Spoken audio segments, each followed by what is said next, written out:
қарайса, әкемнің фотосуреттерін қолыма алып, ұзақ қарап отыратын әдетім болатын.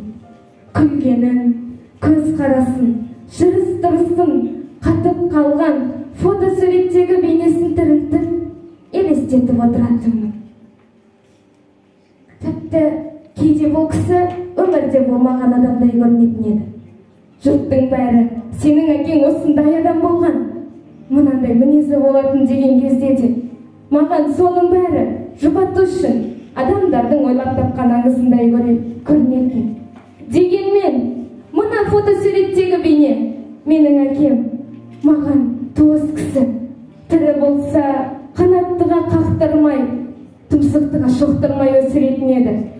Тәңірдің жазғанына адамның қарсы тұрар қауқары болса ғана, әке есте жоқ ғайып адам, елес кісі, тек сәттік уақытта ғана түскенетін тылсым жан.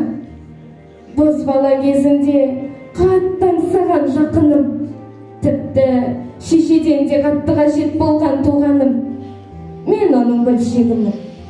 Ол мұхит, ал мен дауылды күні аспанға ұшып кеткен бір үзік тамшысымын.